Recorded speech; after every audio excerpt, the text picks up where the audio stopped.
Welcome to the Riverside Golf Lab podcast. My guest today is Kevin Fitzgerald, Riverside Poly alum, UCR alum, and now Assistant Director of Public Affairs for the SCGA. So welcome. Thanks for having me. Yeah, did I get that title correct? It actually is now Director of Public Affairs. As it should be. As it should be. I looked it up yesterday and I said, gosh, he should be the Director of Public Affairs. And you were just telling me about another battle that golf has on its hands with tee time brokerage. Tell me more about that. Yeah, it's certainly been a topic of intrigue, and it's a story that has resonated not only in Southern California, and LA City was at the center, but we've been getting questions and calls from actually around the world. So it's an issue that I think we're moving in a very good direction, and can go into some of those details.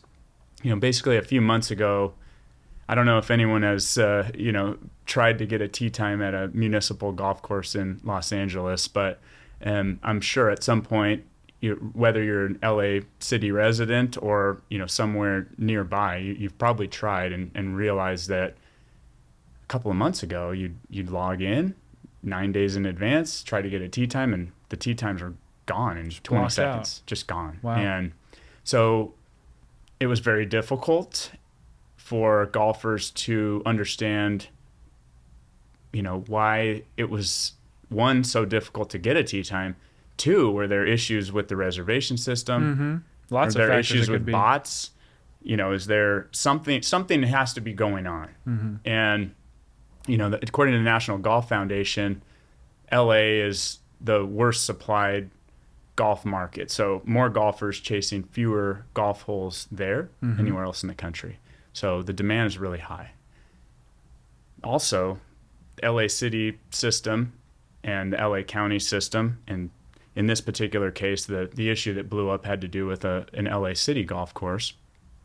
The greens fees are set well below market. Okay. And that's intentional. That's a value of the system. They're municipal golf courses, they're public amenities, they're parks. Yeah. So the idea is not to maximize profit, it's to provide a service and amenity. And golf tends to be held to a higher standard in terms of cost recovery than other park amenities, but it's a delicate balance, and that varies depending on the system. So in the city of LA, they're designed to recover their costs, plus set aside 10% for capital improvements, so reinvestment into the facilities, the infrastructure. And golf courses are in need of a lot of reinvestment. For It's sure. irrigation systems, it's clubhouses, Wear and and parking tear lots, is and constant. cart barns, and Yeah.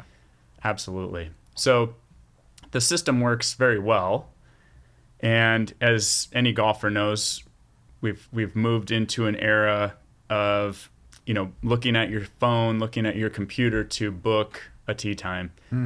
It's been an interesting experience for a golfer. It was already very difficult to get a tee time, and then we've seen peak all-time record participation in golf the last few years. And fortunately for the game, we've seen that sustained, even more so than many of us might have imagined. For sure. So it's really exciting in that sense. But I'd hear it all the time. I'd get phone calls that I'm done. I'm done looking for tee times. I cannot get a tee time. I've spent 45 minutes and I'm so frustrated I'm going to do something else. And that Totally understandable. That's devastating to hear, Yeah. but completely understandable. So there's a golf advisory committee, and this was sort of at the center of what became a movement of public participation to try to figure out what can be done to make sure that the system is operating well. And I'd say to the credit of the LA City Golf Division, which is part of the Recreation and Park Department, they were constantly monitoring the system for bot activity. And there's, they have bot squashing capabilities, and Wow. the golf committee has, as an opportunity to provide input. It's really an opportunity for the golf stakeholders to meet with the golf staff and hear reports and make recommendations. And so in March, we all of a sudden, the world learned that someone had found an app. And on this app, you could essentially pay to get a tee time on one of the golf courses. Okay. And there were a lot of systems that were involved with this. The LA City system became the focal point because it just so happened that, you know, much of the energy was about one particular golf course, but tee times were available on systems throughout the region. It appeared that you could pay, you know, between $10 and $40 per player to secure a time. Gotcha. So whether and it's in line with, say, concert tickets, trying to book a campsite. You've got those fees. So the problem is this is not the city that is taking this revenue, and two, the key problem here is that those prices are set to be affordable and accessible. And if all of a sudden you're having to pay $40 to a broker essentially to secure a time, then a $45 greens fee just became $85, and it just became less affordable, less accessible, and sadly, those dollars aren't even going back into the system. They're just being siphoned off. So a few things happen. One, the golf community was rightfully outraged by what they were seeing. Now, again, I think there was a lot of interest and intrigue and monitoring of the system as far as bot activity. But what sort of came to light was that, you know, you had this human power just getting a number of individuals in a room with devices. Just book every tee time that you can book. And then essentially you're holding it. They weren't buying the tee time, but they're holding it and then selling the tee time. So it set off a firestorm, and, you know, it ended up with, there were 5 LA Times stories and podcasts and calls from newspapers in Asia and Europe, and, you know, what is happening in golf in LA. And I think the reason, again, that it sort of transcended golf and in particular LA golf is that it seemed like here is something that is supposed to be a public good, a service, and it's just being distorted. And so, you know, I share this as really a positive story from my understanding at this point, because the golf community was upset. The golf division that manages the system upset and wanted to do something about this, because they want to provide the system according to the policies and procedures set forth by you know, the Board of Recreation and Park Commissioners that essentially are the policy making body. So there was an opportunity for the public to provide input. We ended up at a golf advisory committee meeting with news vans and, you know, different newspaper reporters in the room, and a lot of golfers who provided input, their thoughts, and we had a couple of very good meetings. And within a couple of weeks, they developed what is essentially a non-refundable $10 deposit.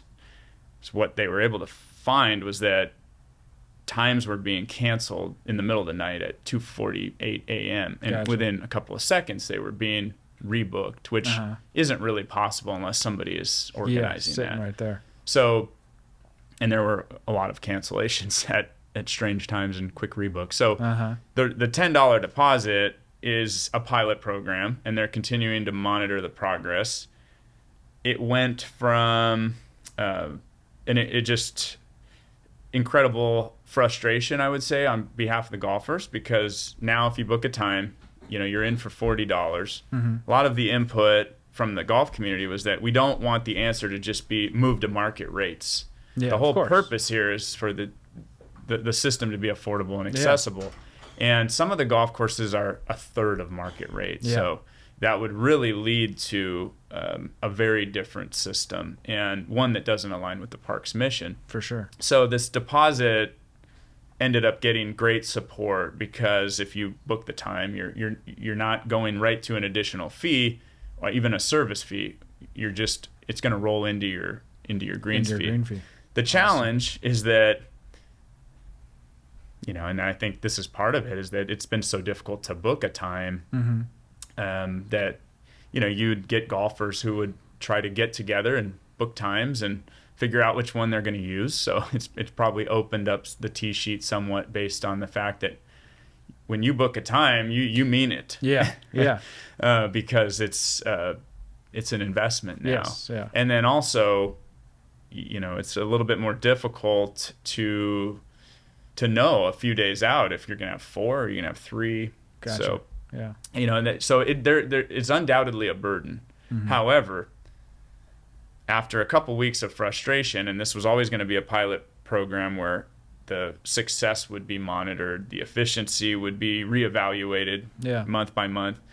But it went from calls I would get every day that we're not pleased with this is a burden, we don't like it, to, okay, I was upset a few weeks ago, but I have to admit, I just got a 10 a.m. tee time on a Saturday, which I haven't been able to secure since 2019. There you go. Yeah. So, the answer is that at this point, the city is continuing to monitor it. The LA County system followed suit recently, just a couple of weeks ago. They implemented almost an identical program.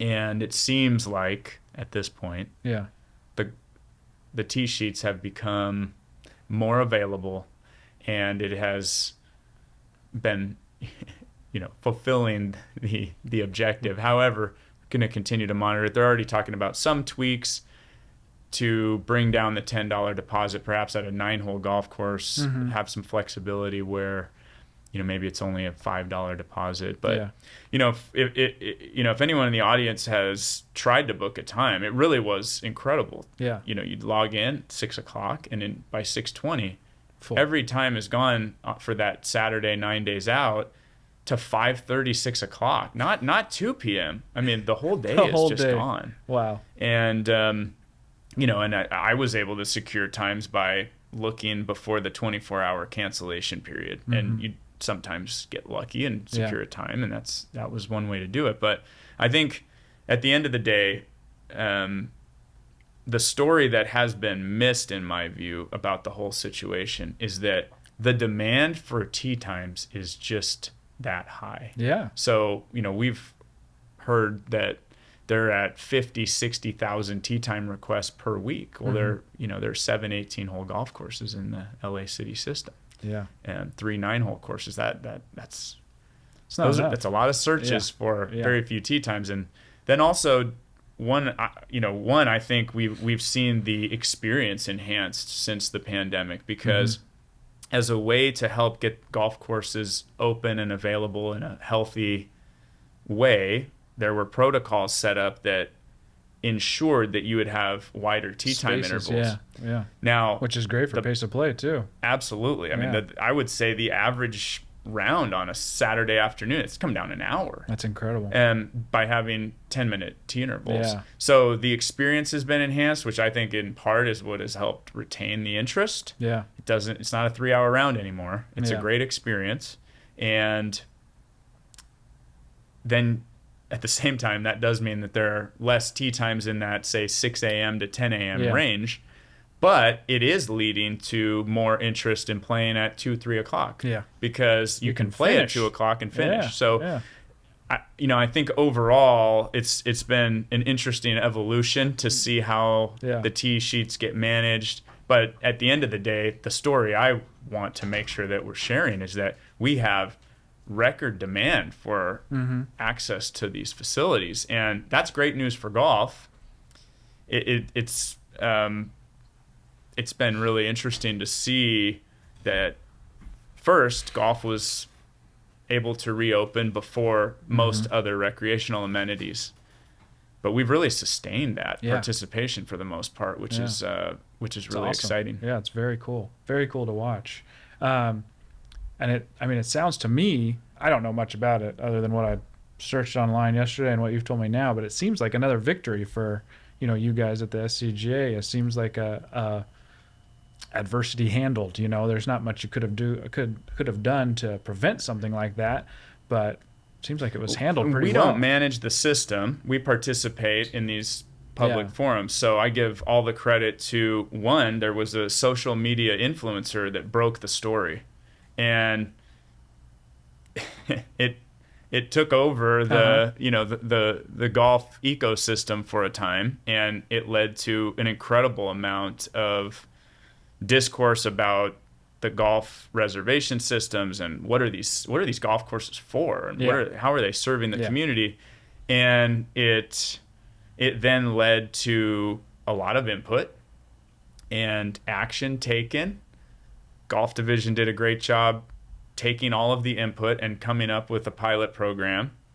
They were able to get it through the Parks Commission. Mm-hmm. They were happy to move quickly with something that might mitigate the problem. Yeah. And I would say, again, I don't want to, call victory too soon, but I would say that the evidence at this point after 3 months that it's going quite well. And to me, that's a great story, because I get asked all the time that, well, everything's it's all set in stone, and how much impact can you really have? And I say, this is evidence of something working, because we didn't know about this problem. Mm-hmm. There were certainly a lot of questions about, is there really this much demand? Is there something going on with bots? What might be happening here? So no one had their head buried in the sand, but it came from a different angle than anyone had sort of anticipated. Yeah. And we're in a unique situation in that this is not a problem systemically throughout the country. There's so much demand here. The greens fees are so much below market here. So it's created an opportunity for this secondary market. Yeah. However, in the end, what came to light a couple of months ago in early March by this social media influencer and building this Free the Tea campaign, as it was called, and within a couple of months to have I would say a positive solution, and we'll continue to monitor it and make tweaks, but that's evidence of the system working and responding to a problem. You take the input, you come up with an attempt at a pilot program, a solution, you implement it, you monitor it, and things seem to be going well. And to me, I view that as extremely positive. And I'm lucky because I get to go to so many public meetings. I go to, it might be Parks Commission, it might be City Council meeting. I get to see that positive narrative all the time. Yeah.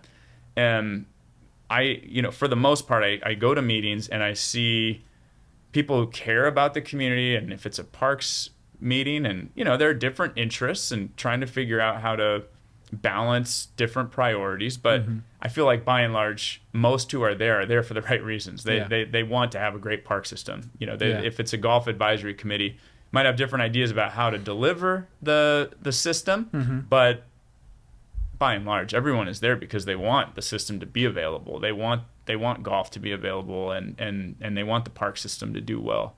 And so that's really encouraging, and I get to see that every day. So I'm fortunate to be part of that. Definitely. How long have you been with the SCGA now? About 6.5 years. 6.5 years. So. And so the last battle I heard about that I think you guys won was that AB 1910. So how is that looking now? If you fought off what I would call an attack on public golf, especially in LA, and are they coming back again? They came back once. How's that looking? That was probably one of the most successful, if not the most successful campaign that the golf community has ever been part of, and in that case led. Yeah. And so for those who don't know, essentially a few years ago, there was a bill floated in the legislature that would have incentivized developing municipal golf facilities, essentially. It wasn't going to be a mandate that you do it, but it would provide incentives. And the incentives were in the neighborhood of $150 million. Yeah. I don't know why you need a financial incentive to build in Southern California, or in California for that matter. Yeah. But the reason that it was such a problem is that, one, golf courses are a community asset, but if it's public land, they are not there to maximize the financial interest of that parcel. They would be something else. Yeah. Golf courses are a park amenity, they're recreation. They are not the highest and best use from a financial perspective for each acre. Yeah. That's not what a park does. Yeah. Now, it's hard to put all of these things into one argument because most matters that impact golf are local. Mm-hmm. In this particular case, it was a problem because park space in California is protected. So you can redevelop a park into another park use. Mm-hmm. But we're actually very fortunate in California that the legislature many years ago, 50 some years ago, decided that we better do something to try to protect park space, because if we don't, we're not going to have any. Yeah.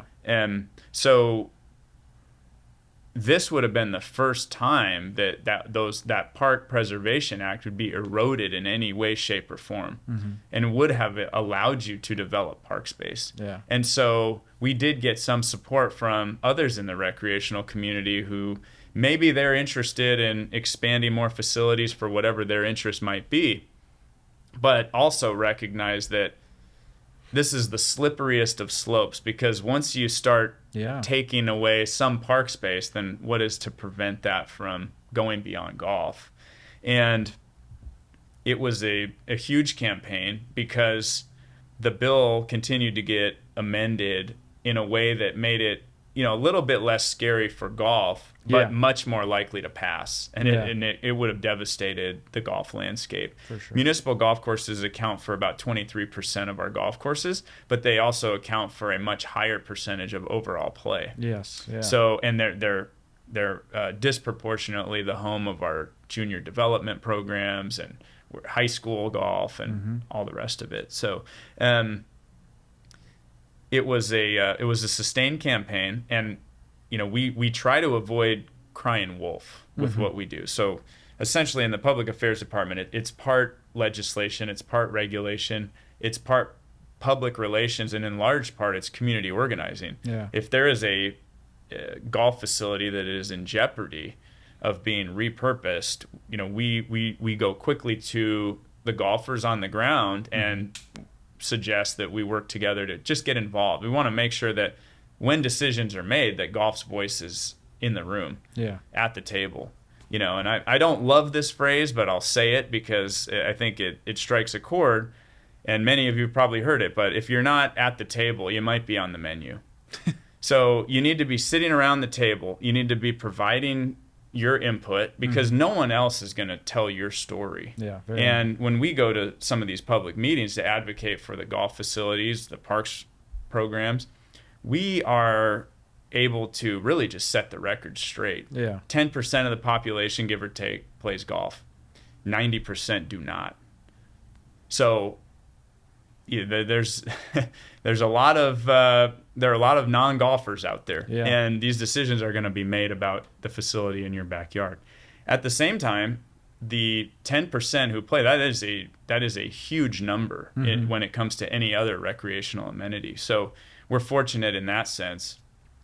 And as far as that campaign, we decided collectively, not just the SCGA, but we worked with our partners in golf administration, SCPGA, the Golf Course Superintendents Association, and the other, all the alphabet soup of golf leadership organizations in California, and decided that this is one we cannot lose. Yeah. And we've never had a situation quite like that. Yeah. And so we ended up basically launching a full Save Public Golf Endangerment Act campaign, and we were able to get thousands of letters, emails, phone calls to members, just to make sure that everyone knew that, one, this was floating through the legislature, and two, that the community cares about the facilities. Yeah. And fortunately, I think the world often thinks so little of us, the outside world, the non-golf world, that when we just show up and tell our story,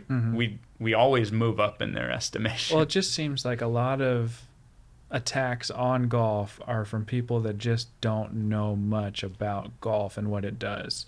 It just golf to me provides so many avenues for people that wouldn't otherwise have those opportunities. Like, I wouldn't have gone to college without golf. My wife probably wouldn't have gone to college without golf. And when people learn the stories behind what golf does, it's hard for them to attack it, I feel like. Yeah, and I think, we're golfers. We understand it's a multi-generational game. You can play it when you're 4, you can play it when you're 94. Yes. And there are a few activities like that. Yeah. I think what has been really interesting and positive in the last few years is that golf has sort of had a reset from a public image perspective in the last few years. That's good to hear. And some of that is, new participation, a time, I don't like to try to find silver linings with, things like global pandemics, but there's undoubtedly there was more focus and more attention on golf for a period of time because it was something you could do. Yep. It was outdoors, and almost everyone I've ever talked to who tried to play enjoyed it more than they thought, and many continue to play. Stuck with it, right? Yeah. It's amazing good. how many golfers have come because of the COVID pandemic. I mean, it's just crazy. There was a student of mine that I give lessons to told me that he has a golf group that started just after COVID, and they call it the COVID Invitational because that was it. They wouldn't have gotten into golf other than that. It's amazing how much it has boomed. It reminds me of the Tiger Woods boom, and it seems to be, like you said, more sustaining, which is incredible. Yeah, and I think, to sort of go full circle with that Public Golf Endangerment Act campaign, it was a particularly bad time in the end to float the bill because we were experiencing record participation and a reset in parks in general, that these open spaces, whatever the amenity, whether it's a soccer field or a hiking trail or a municipal golf course, these spaces are really important for communities, and communities throughout Southern California decided to weigh in and make sure that their voices were heard, that we care about this and we don't want to see our park space go away, and we don't want to see our golf course incentivized for some kind of development. There are other places there are other ways that we can find to develop more units. And if there was we never gotten to the point where in the campaign where it was going to be golf versus housing, golf versus hiking, so we just want to be part of the menu of recreational offerings. And I'll tell one story that it really struck a chord with me. I was at a city council meeting a few years ago, and it was a municipal golf course, and the city has one course, and they were looking to they'd put out an RFP for the management of the facility, management of the course and the maintenance. And they were evaluating the proposals, and they were going to make a decision with which company they were going to move forward with to manage their facility for the next 10 years. So we're at the city council meeting, and we waited hours and hours for our item to come up. And really, we just get asked from time to time to speak on public comment. We, the SCGA, that city council members might ask, if we have no financial stake in the game, we're sort of a third party. Is this company credible? Did they have other facilities in the region? And so we're sometimes asked by parks departments, can you just be there as a resource if anyone wants to ask a question? Maybe you can speak for a minute or two. And just provide a sort of outside perspective with some expertise that what the decision they're about to make is a good one. Or not. So, this often happens. It's not the most important issue on the agenda that night at a city council meeting. Right. So, the meeting started, and hour after hour went by, and I think we were supposed to be third or fourth on the agenda, and it just kept getting bumped and bumped and bumped. So finally, about 11 o'clock at night, we've been there a while. The golf item comes up, and you'd think that at 11 o'clock at night, a lot of community members might be tired. Person after person got up went up and used their 2 minutes to speak, and mostly we heard the following: I don't know why we have a golf course. I don't want my tax dollars subsidizing golf. I don't care what kind of course it is. This makes no sense, and I think you should close it. So you hear this all the time, and they're welcome to have their opinion and so forth. And person after person spoke, and with great energy and passion. And it's late. So finally, the vice mayor, and I'm not going to name the city, but the vice mayor jumped in and said, I just want to set the record straight here. We'll continue to take public comment, obviously, but we want to hear from everyone. But let me just say that the item isn't about whether we're going to continue to have a golf course or we're going to close it. Mm-hmm. The item is about which company is going to manage this going forward. And he also said, look, I've lived in this community for 50 years. I'm not a golfer. And I don't play soccer anymore. I've never played tennis. I really don't hike. And I haven't used the pool since I was a kid. But I think I want to live in a community that offers all of those things, including one golf course. Yeah. And our course is busy, and the golfers love it. And the room got really silent. Yeah. And I think, that's a case we often make. We're not trying to be the Parks Department if we're the golf community, right. but we certainly want to be part of it. We think it's important, and we get to tell our story, and we're excited to tell our story. It's rare that you're in a situation where a non-golfer makes that pitch. Mm-hmm. And it's one I like to share because I think it's very powerful. Yeah.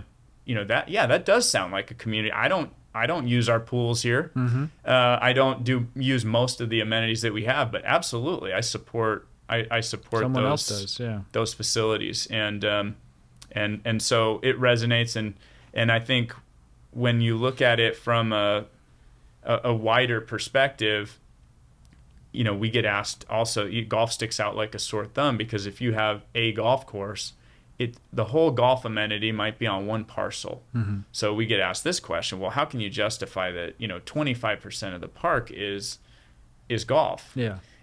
But when you look at it from how much park space is there in the city mm-hmm. in total, at one particular parcel, we don't put one golf hole in. If you have a 9-hole course, we don't put one golf hole in 9 different parks. We put it together. It's more of a regional activity, and there are other amenities like that. So, but when you look at it from a wide perspective, mm-hmm. it's often a very small percentage of the total park space. And so we get to, this is another opportunity that we just get to go and share some of this. And at times, regardless of the issue, it's a similar story. It's compelling from a park's a park system mm-hmm. as opposed to just golf. Yeah. We're just part of it. Yeah. So I've known you since junior golf. So I'm gonna take us back a little bit, back to Riverside Poly versus Martin Luther King High. When you started at Poly, who was on that team? I remember that team being so good. Riverside Poly has an incredible history of good golfers and good golf teams. So who was on when you were a freshman? Do you remember? Well, I remember a few of the names. Joshua Wooding and Phil Tilliard and Ian Juleberg were superstars mm-hmm. and have went on to great things beyond high school in golf. And it was feels like a lifetime ago in many ways. Yeah. But I remember it was a great experience for me to get to practice with players of mm-hmm. that caliber, and I learned a lot. And I was awfully nervous. I was fairly new compared with many golfers get to high school that might try to play on their varsity team, and some are new and some are very experienced and have been playing for competitively for many years. And so and we went to rival high schools, and mm-hmm. I have too many scars to still keep me up at night. But yeah, it was great. It was a great experience. It was really cool. The matches we had were something I will never forget, and honestly wish we would have done more of looking back.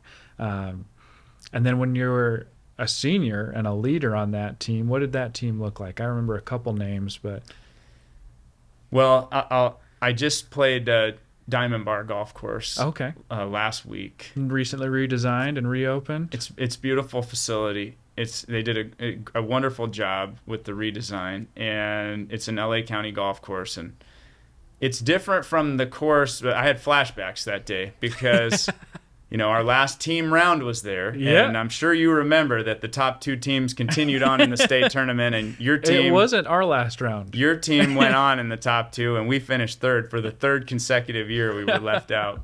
So, heartbreaking and, interesting timing to talk high school golf, because I did remember that round pretty well. And that's the good news about golf, and the bad news is that I can tell you almost every shot I hit in tournaments 15 years ago. Uh-huh. The problem is I have more bad shots to reminisce too, about than good ones. Yeah, that's more the case with me too. So who was on that team that last year? I remember Jeremiah Wooding, Manuel Ortega. Who else was with you? Well, you're I know, testing I'm testing me now. you, yeah. It was also great because my younger brother played. Yes. So my senior year, he was a freshman, There which you was a lot of fun. Man. And I love to play. I don't get to play as much as I'd like. I don't think any golfer does, but good or bad, I love to be out there, and I still love to compete. I play in city championships, and if I can find a way to qualify for an event, I still try to use my vacation time to sign up for a qualifier, because it's one of the few experiences where once you're out on the golf course, I forget that it's been 20 years since I was playing 8 days a week. You're right in the moment. You just go right back to it, right? Yeah, and it's just such a cool game. I just saw a 14-year-old won the SCGA Am. Amazing. That's incredible. At Saticoy, what a golf course that was. So you went from Poly to UCR? So I went to UC Davis for a couple years. I forgot about Davis. Yeah. And I have all good things to say about the school, and I love my teammates, and the situation didn't work out for me for a few reasons, but I had almost picked UCR in the first place, and I can't complain about the way it worked out, because I had a great experience once I came back and played at UC Riverside. The only downside was at the time you lost a year of eligibility for an in-conference transfer. I really only played 2 years, so that was unfortunate, but it was an incredible experience. So you didn't just have to sit out a year. You lost the year of eligibility. Mm-hmm. Man, has that changed a lot. They've changed it. I mean, that is so crazy. I remember when Lee transferred, wasn't in her conference, but she had to sit out a year because she didn't get her release from Long Beach. But to lose a year of eligibility, had you not received a release, you would actually lose 2 years if it's an in-conference transfer back then. How different is that? And now players will jump in the transfer portal and be on a different team in the next semester. It's crazy. That's a change for the good, I think, from my perspective, but I'm sure some people see it differently too. That's crazy. So did you play 2 years at Davis, and then you only played 1 year at UCR? So I really didn't play. I redshirted my first year at Davis. Oh, okay. They had a full squad, roster, and the first year in college can be difficult. For sure. And so they sort of had a program where they encouraged you to redshirt to sort of get your footing. Get used to. And but I knew by the end of the first year that it was going to be difficult, based on sort of what some of my expectations were and what was more likely to play out. Yeah. So I started. I was able to play and practice with the team, but I only played in, I think, one tournament my sophomore year, which was really my freshman year. Okay. And I think I maybe played as an individual a couple times or something, but then, it really worked out well. I loved the experience that I had at UC Riverside, and I always sort of say, having been to 2 different schools, I wouldn't have been able to tell you when I was in the classroom which school I was attending, because they were structured in a similar way. And sure. I really, I'm someone who's sort of interested in everything, so it was, I'm a late bloomer, I would say, in terms of, I don't know what to pick for a major. I sort of like everything, and so, but it all worked out in the end, and I was thrilled that I was able to play a couple years at UC Riverside. Yeah, that's very cool. And then who was on that team with you? So was Scott Clayton still on the team with you? And he was on the team, and similarly, my brother ended up coming to play at UCR, which was really neat. Cool. And we were in the same conference, so we had a chance to Meet a couple Our times. teams played a few times, and I look back with, I smile when I look back on it because it was just I really enjoyed it, and I think it's a great learning experience because it is a grind and there are trade-offs. I mean, there are some things that you, as a student athlete, will have to forego. Mm-hmm. You can't do take advantage of some of the other opportunities that come with being a college student, For sure. and getting involved in other ways.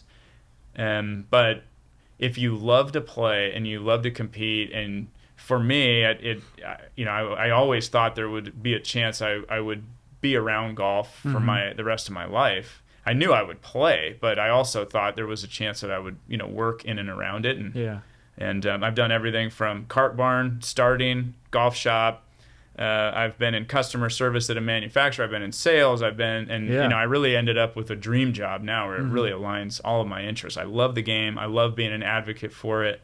I always loved public policy, and now I basically have that public policy job on behalf of golf, and so there's nothing better. It's a pretty good fit. Yeah, it's but I would never have had that opportunity had it not been for my college experience at UC Riverside. So I'm forever grateful for what I learned in my poli-sci classes and the path that it set me on, and then also that my love of playing competitively, and I encourage everyone who has ever picked up a club to play in an organized setting. And I don't just say that because I work at the Southern California Golf Association, which is all about organized play. Yeah. And some of that's organized social play, and some of it's more competitive, some of it's championship level. Mm-hmm. But it's a completely different experience. And I put it this way, that if you sign up to play, if you go to a park and you take a softball bat and you're out there by yourself, you're enjoying the field, but you're not really getting the most out of that experience. And there isn't anything wrong with going out and playing golf by yourself if you can. And I enjoy that experience too. I enjoy walking 9 holes by myself. I certainly enjoy the social component of golf, but I love organized play. Yeah. And I thrive on the opportunity to combine that with competition. Everyone gets to experience the game in different ways, but I highly encourage anyone who's ever touched a club that try some kind of organized play, because if you've played a softball game with 18 players on the field, it's so much fun compared with trying to just go out and enjoy that facility by yourself. For sure. It's the great thing about golf. So many different ways to enjoy the facilities, and but at the end of the day, everyone's golf journey is a little bit different, and it has different ends.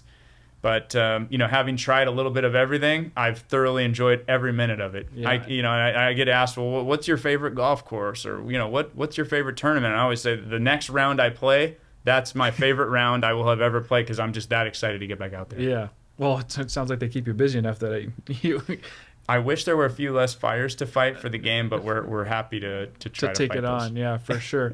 The SCGA tournaments and the Cal State tournaments, I mean, when I got into golf, I didn't even know they existed, but man, it's just the coolest thing. Like, to have a tournament that's as big as the SCGA Am is, have a 14-year-old win, and I mean, he was competing against, against all levels of players, people that have turned pro and gotten their amateur status back, other young kids like himself, older people that have never turned pro and they've just been playing amateur golf their whole career.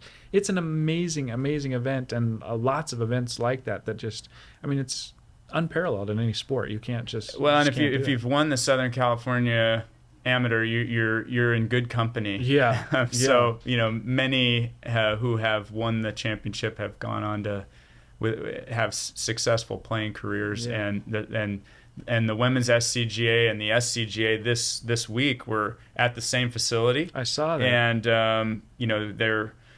it doesn't always work out to have 2 championships running at the same facility, but I think every chance that we have, we'd like to do it that way. Yeah.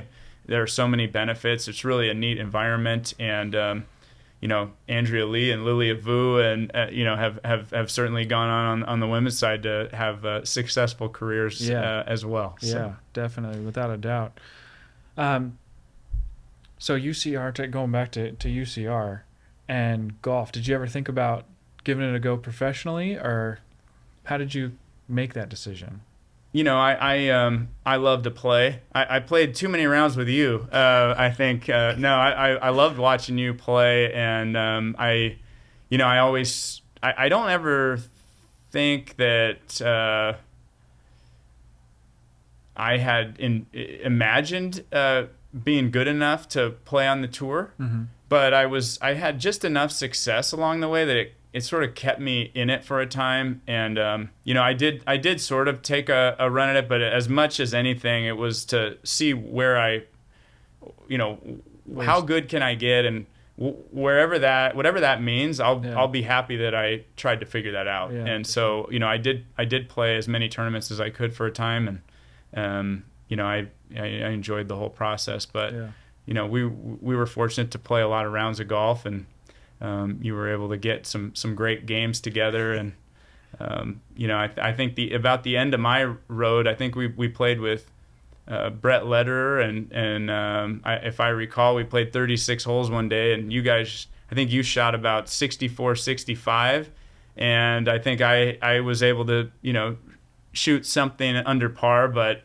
not even in the same, not even close to the level of golf that you guys were playing.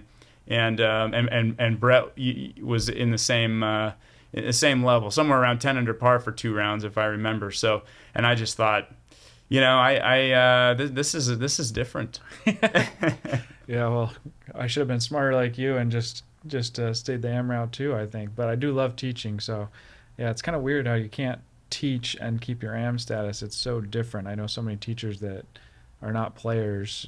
They could gain a lot from golf just playing at an amateur level, I feel like, but with the way golf is set up and the USGA makes that ruling, it's kind of weird. If you make any money off of your teaching, you can't be an amateur anymore. And it's different now from what it was. And some of it, college golf is completely different, as you know. What it means to be an amateur has changed, and some of that has to do with a Supreme Court decision and so on and so forth. So we'll see. I think it will continue to evolve as well. Yeah, I recently learned that golf is the only sport that student athletes can't teach in the summer and make money without still violating their amateur status, that's the USGA. Well, when I played, you couldn't, if you took any scholarship, you couldn't have a job. And I don't think that's the case anymore. Yeah. So even if you had a 10% scholarship, you couldn't work in a carp farm because that was viewed as your income, which I think made it less accessible for a lot of people, because most in golf aren't getting anywhere close to a 50% scholarship. So you need to find some other way to, it's interesting. So what's next on the horizon, both for you golf-wise and then public affair-wise? What are we looking at as the next fire that you could see? Yeah, so we spend an awful lot of time with water districts, with their conservation teams, and we've tried to help craft policies that incentivize a reduction of inputs over time. It's very easy in the public policy realm to, by accident, sort of provide incentives that lead to outcomes that are opposite of what you were trying to create, to accomplish. Yeah. So and there, it's been, I'd say, very successful. We've had, I always say, most matters that impact golf are local, and then regional, and then some at the state level, and very little at the federal level that really impacts golf. But over the last 5-6 years, we've needed more and more presence at the state level. Okay. For a variety of reasons. There have been a few different pieces of legislation that we've been involved with and trying to provide input throughout the process. And I think, we're in a very good place. I think we've been challenged on a consistent basis in my 5-6 years.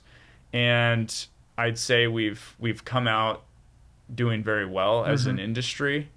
I think the challenges that will continue to be present and even maybe ramp up in some communities that haven't faced it is that we have golf encumbers a significant amount of acreage compared with some recreational amenities.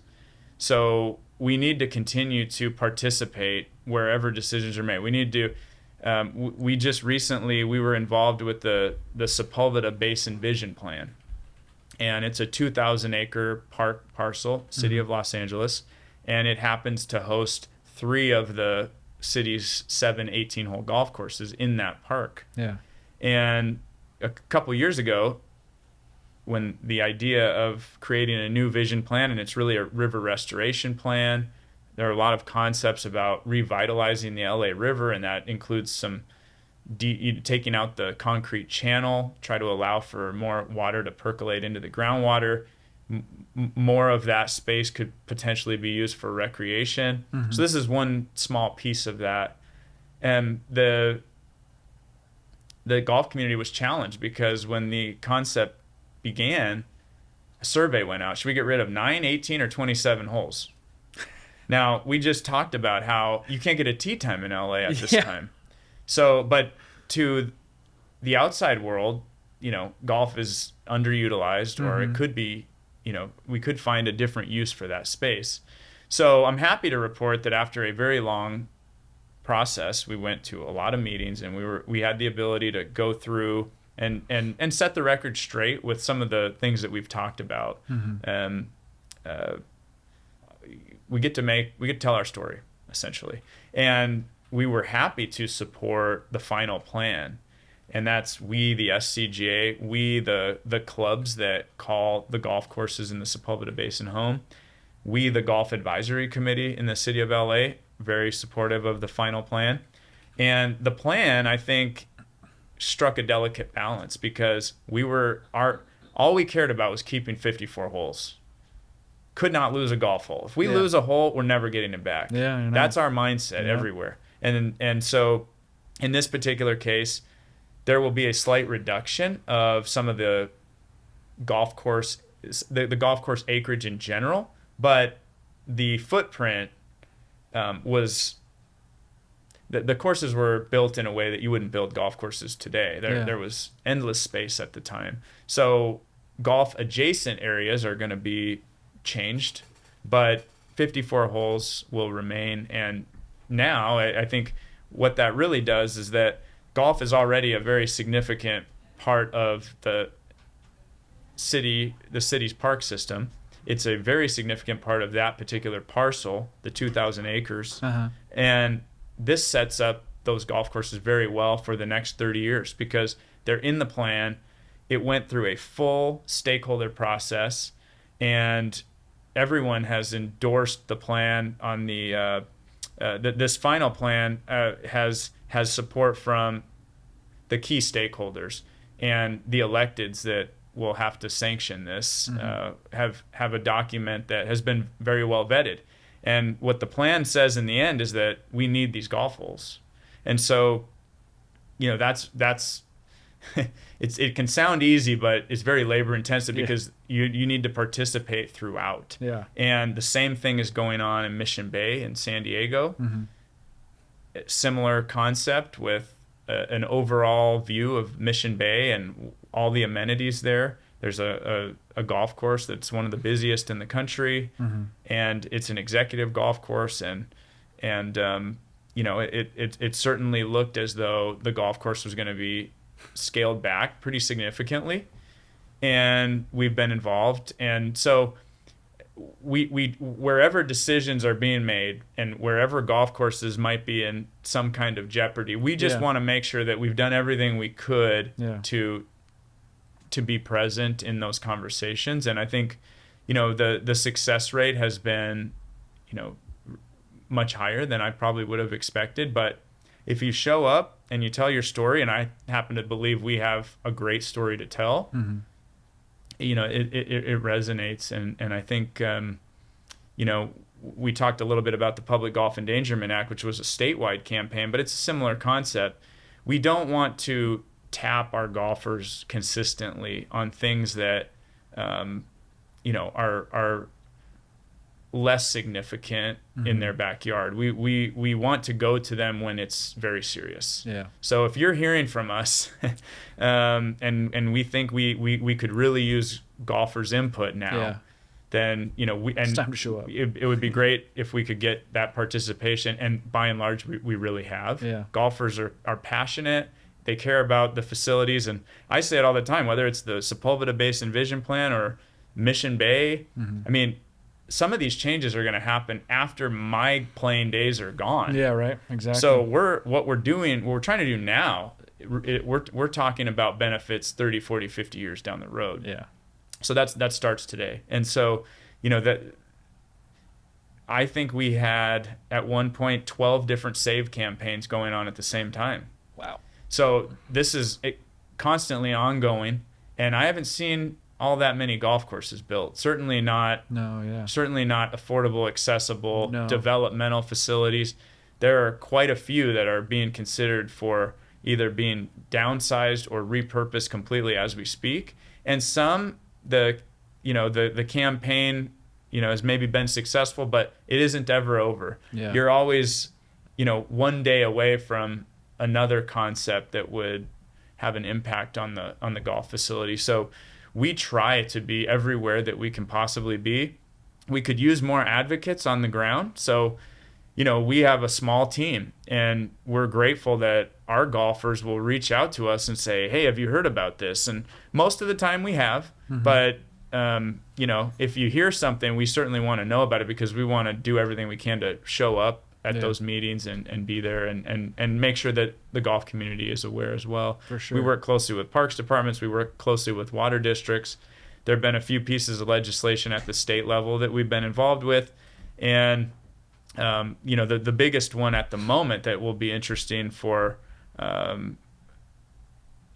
going forward is that there was a bill this year that would have banned the use of all non-organics on golf resorts in the coastal zone.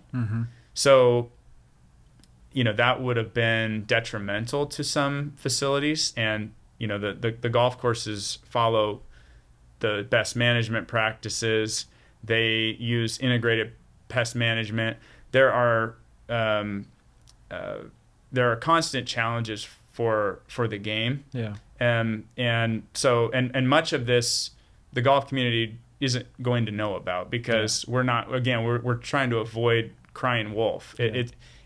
Some of the matters that we deal with are not going to gut golf in California like a Public Golf Endangerment Act. Yeah. But they would have significant impacts as well, and really much of it has to do with setting things up for the longer run. So right now, Senate Bill 366, we're very supportive of that, the golf community. It essentially is meant to help develop long-term supply targets for California, because studies have been done. There was one recently that has been cited consistently by 3 different UC schools that suggests that California is going to have somewhere around 9 million less acre feet of water supply in the coming decades based on projections. And where does that leave us? We conservation is a really important tool.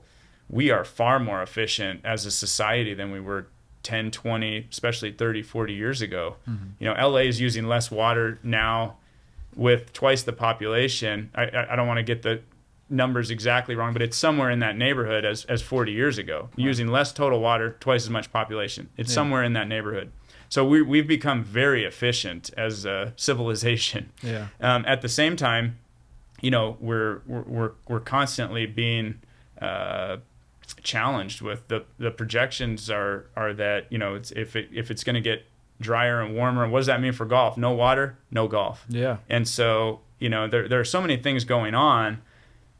The golf community has been great supporters of the turf grass programs. Great research has been done, and they're continuing to develop at UC Riverside, and Cal Poly Pomona have programs.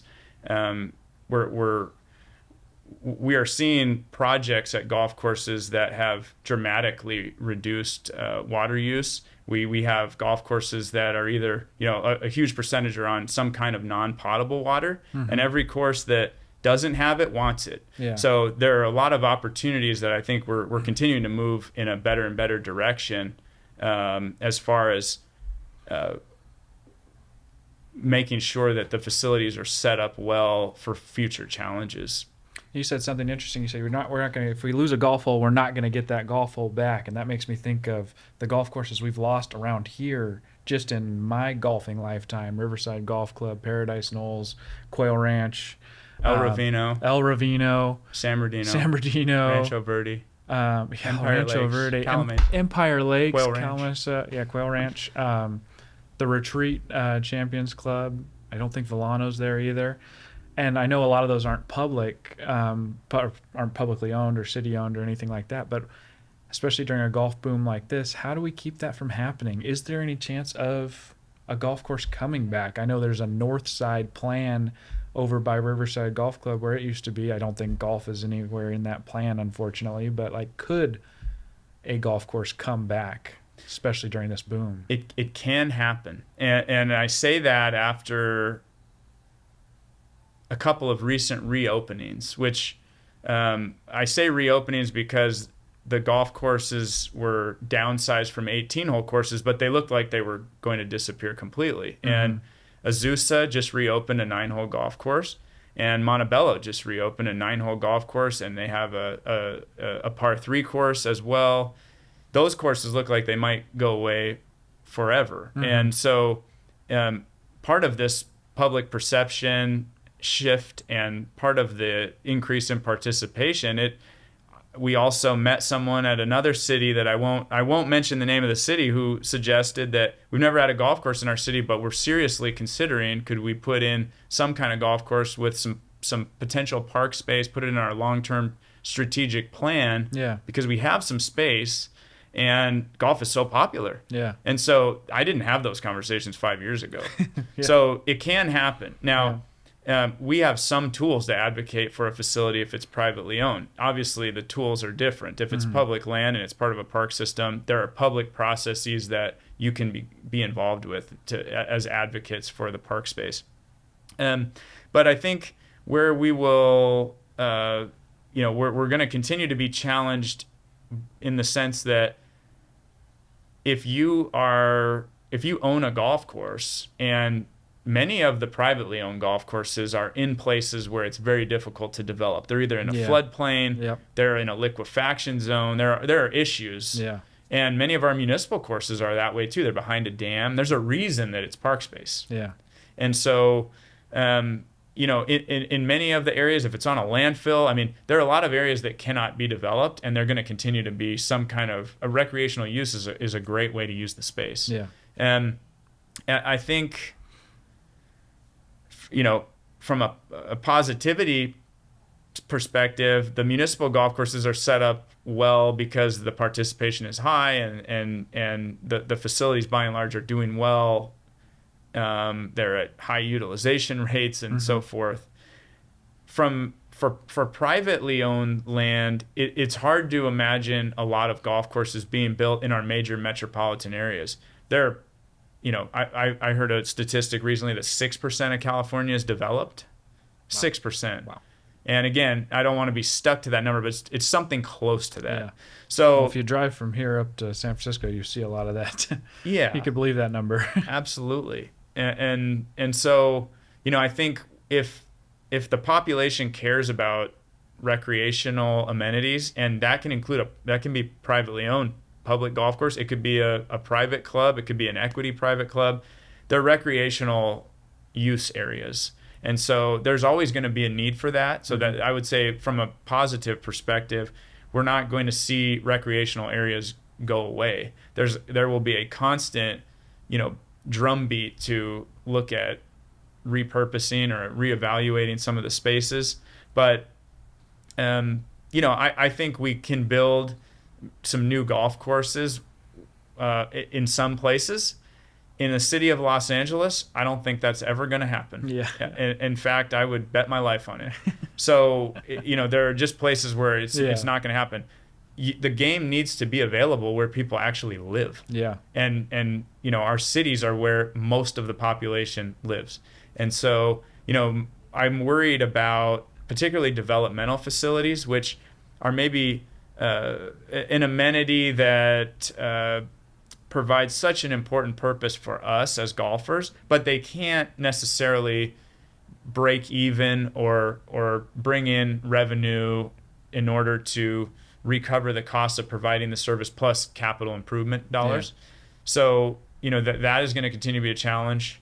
And, when the list goes on, I mean, there are others within a 25-minute drive of where we grew up in Riverside.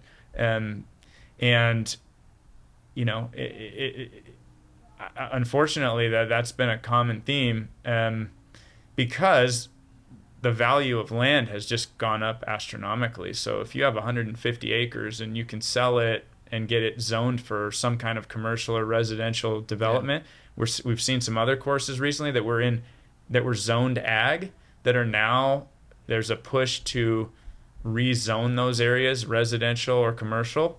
And that's a community decision for the most part. And if there's interest in doing that, then the course is going to be in real jeopardy.